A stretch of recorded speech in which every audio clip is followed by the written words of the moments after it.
Hello दोस्तों। ये देखो, हम एक सीरीज स्टार्ट करने जा रहे हैं हम लोग मिलके।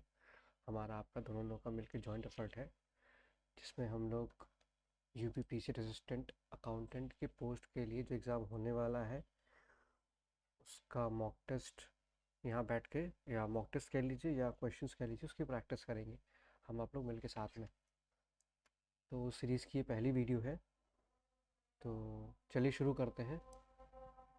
ओके, चलिए पहला क्वेश्चन पढ़ते हैं। ठीक है, जैसे टारगेट दिख रहा है ये mission UPPC assistant accountant. Okay, चलिए पहला क्वेश्चन पढ़ते हैं।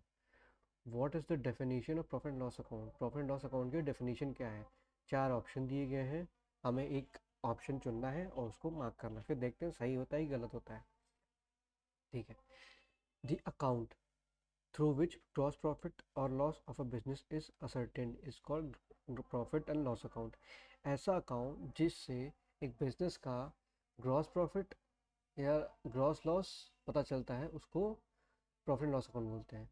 क्या ये सही लगता है आपको? देखते हैं। The account through which annual net profit or loss of a business is ascertained is called profit and loss account. ऐसा अकाउंट जिससे सालाना नेट प्रॉफिट या नेट लॉस पता चलता है, उसको प्रॉफिट एंड लॉस अकाउंट बोलते हैं, एक बिजनेस का ऑब्वियसली। ठीक है, देखते हैं आगे। हो सकता है सही, हो सकता है गलत हो। दी काउंट, अच्छा ठीक है, एक गलती हो गई, ये अकाउंट नहीं अकाउंट है। Okay. The account through which quarterly net profit or loss of a business is ascertained is called as profit and loss account. ऐसा अकाउंट जिससे क्वार्टरली एक साल में कितने क्वार्टर होते हैं? चार। First quarter April to June, अप्रैल मई जून, फिर जुलाई अगस्त सितंबर, फिर अक्टूबर नवंबर दिसंबर, फिर लास्ट क्वार्टर जनवरी फरवरी एंड मार्च। ओके, ठीक है। The account through which quarterly net profit और loss of a business is ascertained is called as profit and loss account. ऐसा अकाउंट जिससे क्वार्टरली नेट प्रॉफिट या नेट लॉस एक business का पता चलता है, उसको प्रॉफिट एंड लॉस अकाउंट बोलते हैं। या फिर last option, the account through which net profit और net loss of a business of a half year, साल के बीचों बीच जो होता है हाफ ईयर, आधे साल का प्रॉफिट एंड लॉस पता चलता है, नेट प्रॉफिट पता चलता है, उसको प्रॉफिट एंड लॉस अकाउंट बोलते हैं। तो देखिए, आधे साल का तो नहीं होता, ये तो ऑप्शन नहीं हो सकता। क्वार्टरली भी नहीं होता, ये भी नहीं हो सकता। अब बचे दो option. The account through which gross profit और लॉस, ग्रॉस प्रॉफिट और ग्रॉस लॉस तो ट्रेडिंग अकाउंट का होता है,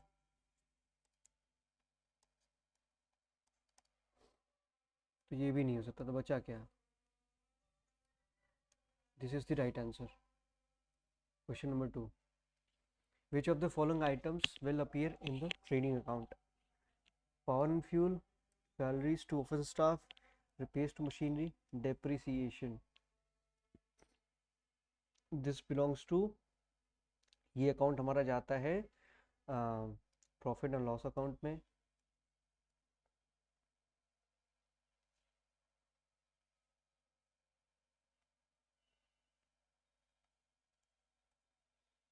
ये account profit and loss account का है।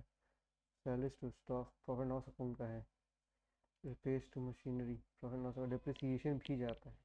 लेकिन बेस्ट केस सिनेरियो इस ऑप्शन में, अब अज्यूम करिए एक बिजनेस है, इसमें फैक्ट्री लगी हुई है। ठीक है, तो फैक्ट्री का डिप्रिसिएशन कहाँ देगा? प्रॉफिट एंड लॉस अकाउंट में या फिर ट्रेडिंग अकाउंट में?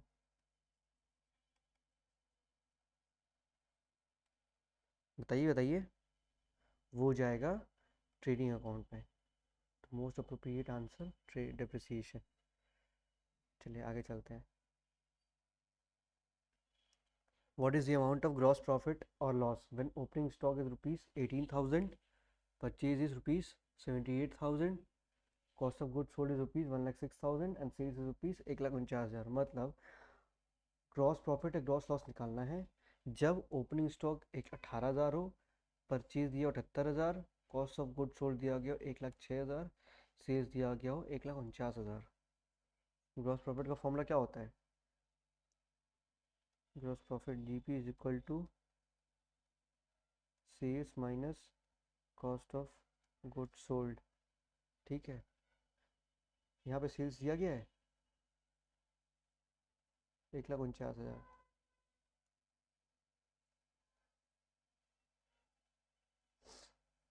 कॉस्ट ऑफ गुड सोल्ड दिया गया है 1,06,000।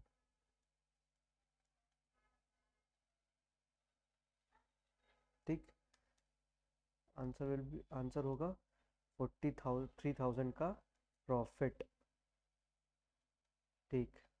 ये this will be the right answer, ये होगा हमारा सही जवाब। अब कॉस्ट ऑफ गुड्स सोल्ड, एक चीज़ और पढ़ लेते हैं हम लोग। कॉस्ट ऑफ गुड्स सोल्ड ये कैसे निकलता है, पढ़ लिया जाए। चलो, ओपनिंग स्टॉक,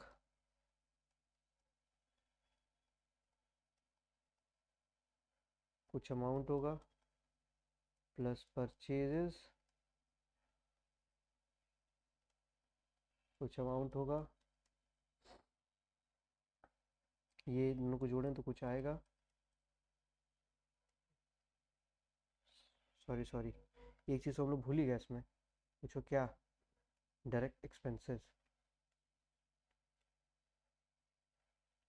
हाँ, देखिए और जुड़ेगी, क्या बोलते हैं उसको? Direct expenses. थोड़ा सा इसको घुमा लेते हैं इधर। हाँ, ओके। अब इन तीनों को टोटल कर दो, जो आया, ठीक है, इसमें से क्लोजिंग स्टॉक को माइनस कर दो।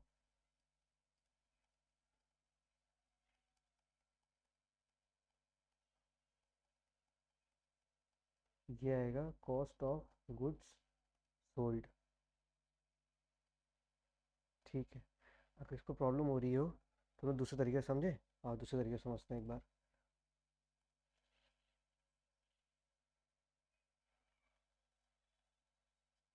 हम्म।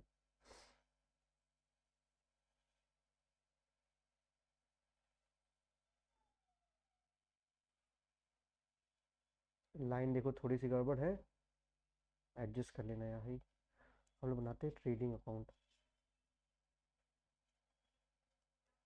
पहला आइटम क्या होता है?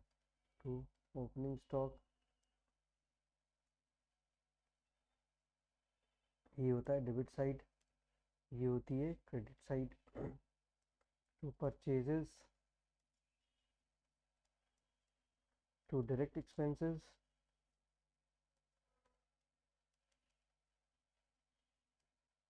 डायरेक्ट एक्सपेंसेस में क्या आएगा, क्या क्या आइटम आएंगे? वेजेस, और क्या आएगा?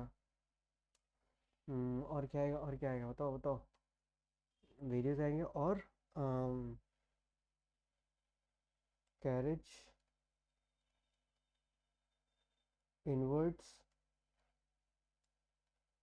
ठीक। इधर क्या आएगा? बाई सेल्स अकाउंट, कुछ कुछ आएगा इसमें, इसमें कुछ कुछ आएगा, इसमें कुछ कुछ आएगा, इसमें कुछ कुछ आएगा। बाई क्लोजिंग स्टॉक,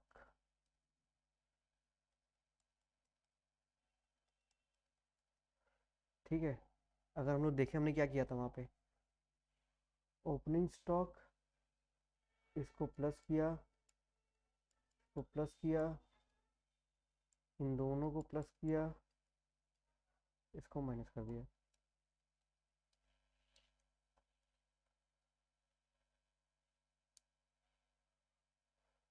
ये निकला कॉस्ट ऑफ गुड सोल्ड का। दूसरा तरीका क्या है?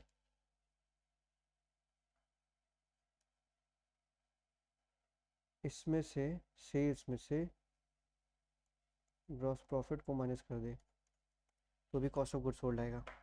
एग्जाम्पल लेते हैं हम लोग, आ जाओ शुरू करते हैं और अच्छे से क्लियर समझा देते हैं हम। आज शुरू कर ही दिए हमने तो। हाँ, इसको हटाओ।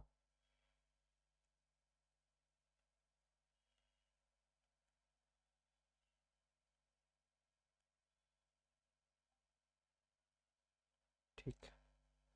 लेट्स से ओपनिंग स्टॉक रहा होगा 10,000 रुपये का। 25 हमने किया होगा 5 लाख रुपए का। ठीक है, वेरियस हुए होंगे 15,000 रुपये का। ये हुआ होगा 25,000 रुपये का करेंट इन्वर्ट। अब लेट्स से हमने सेल किया होगा 5,10,000 रुपये का, और क्लोजिंग स्टॉक बच गया मेरा 30,000 का। 30 नहीं, 30 बहुत कम हो गया, 50,000 का।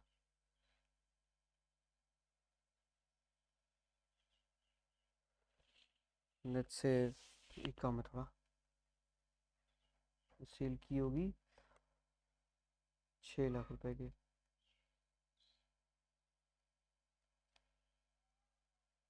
6 लाख की सेल की होगी और 1 लाख का क्लोजिंग स्टॉक बच गया।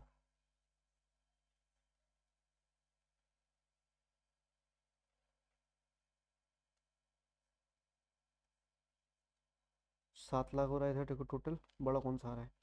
ये तो बड़ा आ रहा है, ये 7 लाख।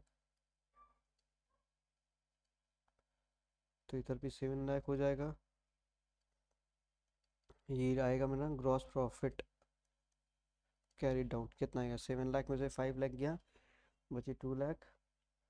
2 लाख में से 10 गया, 1,90,000, 1,90,000, 1,90,000। 1,90,000 में से 15, 25, 15, 5, 20, 20, 40, 1,50,000 आएगा। अब उस फॉर्मूला से निकालते हैं, opening stock plus purchases plus direct expenses minus closing stock. ठीक है, कौन सा कुछ छोड़ लगेगा मेरा, देखते हैं। तो 5,10,000, 5,10,000, 5,20,000, 5,25,000।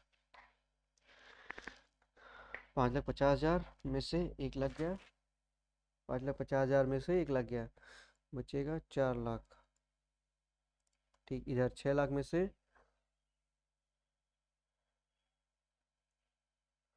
5,50,000 था ना, 4,50,000 बचेगा। सॉरी, माई बैड, मेरी गलती, मेरी गलती।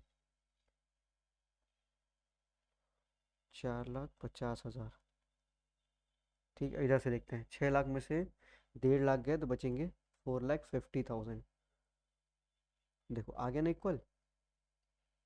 ठीक, देख लो एक बार। चलते हैं अगले क्वेश्चन पे।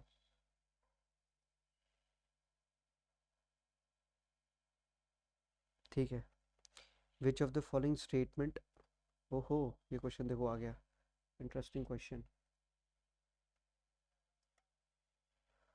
विच of the following statement is incorrect? Opening inventory is written on the debit side of the trading account. Opening invent ये बोल रहा है, इसमें हम लोग को बताना है कौन सा स्टेटमेंट, जो 4 स्टेटमेंट दिए हुए हैं उसमें से कौन सा स्टेटमेंट इज इनकरेक्ट। ओके, ठीक है। तो opening inventory is written on the debit side. Opening inventory बोल रहा है debit side of trading account लिखा जाता है। देखते हैं। Direct expenses are written on the debit side of the trading account. देखते हैं। Turnover is written on the credit side of the trading account. देखते हैं। Credit inward are written on the credit side of the trading account. अच्छा, ठीक है, हमने भी trading account बनाया था, देखते हैं। ओपनिंग इन्वेंट्री डायरेक्ट एक्सपेंसेस, देखो वो डेबिट साइड की बात कर रहा है। टर्नओवर क्रेडिट साइड की बात कर रहा है। क्रेडिट इनवर्ड को क्रेडिट साइड की बात कर रहा है। देखते हैं। हाँ, डायरेक्ट एक्सपेंसेस डेबिट साइड है। ठीक है, ओपनिंग स्टॉक डेबिट साइड है। सेल्स को ही टर्नओवर बोलते हैं, वो हमारा क्रेडिट साइड है। ठीक है, बचा क्या? Carrying inward credit side. नहीं नहीं नहीं, तो गलत कौन सा? गलत तो यही वाला हो गया। तो ऑप्शन होगा, option will be option D. रुको, गलती हो गई एक, थोड़ा सफाई से कर दे, ऐसे नहीं सही लग रहा। Option D will be the right answer. Okay, चलो आज के लिए बस इतना ही। तो शुरू कर, बंद करते हैं क्लास आज की, ओवर करते हैं यहीं पे।